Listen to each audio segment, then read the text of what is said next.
Medan rösterna höjdes för att ta hem soldaterna reste många till Irak som fredsobservatörer.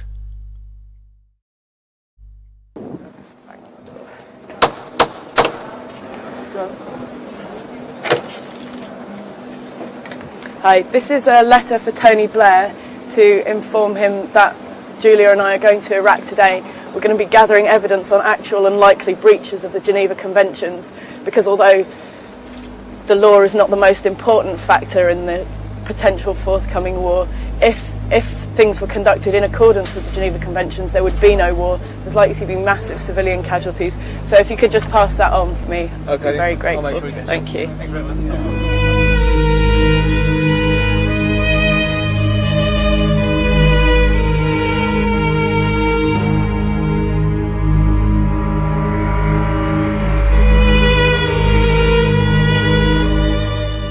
So, I don't know whether Tony Blair's read the letter that I took him yesterday, or maybe he's read it in the Financial Times.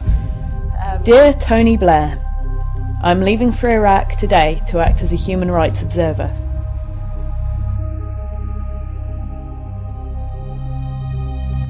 I shall be... This is the student march from the Palestine Hotel to the UN headquarters in Baghdad.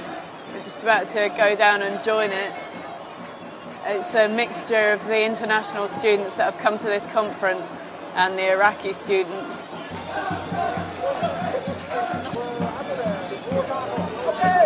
Conspicuous by their absence from the peace march were 27 American students who had withdrawn at the last minute, apparently under pressure from the US State Department.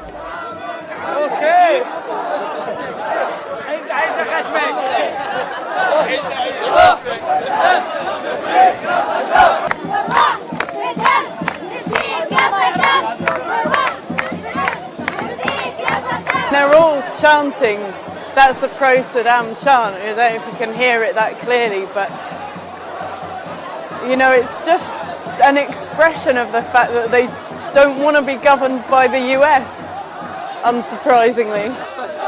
I don't know the word. It's sobering to think that within a year some of these students may have become resistance fighters. Invasionen kom och Joe Wilding blev kvar i Irak. Förutom att varje dag samla vittnesmål och beskriva vardagen under krig och ockupation i sin dagbok på nätet, startade hon tillsammans med några vänner en kringresande cirkus. Hon blev clownen som fick barnen att skratta igen.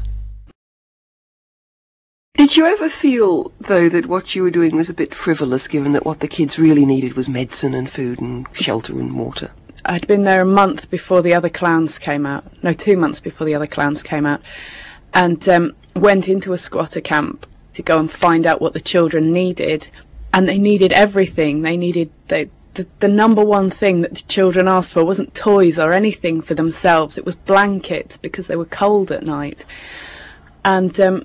which was horrifying, because there was so much money being spent on everything else, including weaponry, and there were these children going without blankets.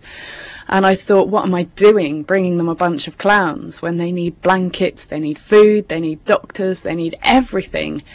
And it was actually Pete that persuaded me. He sent an email talking about what had happened in Kosovo and saying that they'd gone into a village and the children had run and hid because they were afraid of strangers now.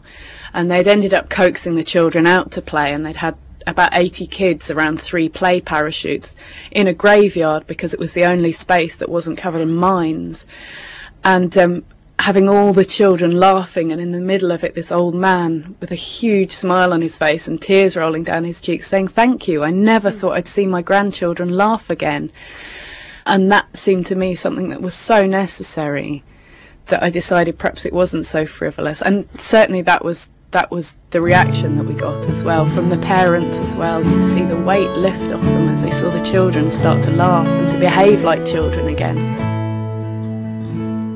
We're singing for peace, we're singing solidarity, singing for courage, singing down walls. We'll without fear, and before all authority singing as darkness falls.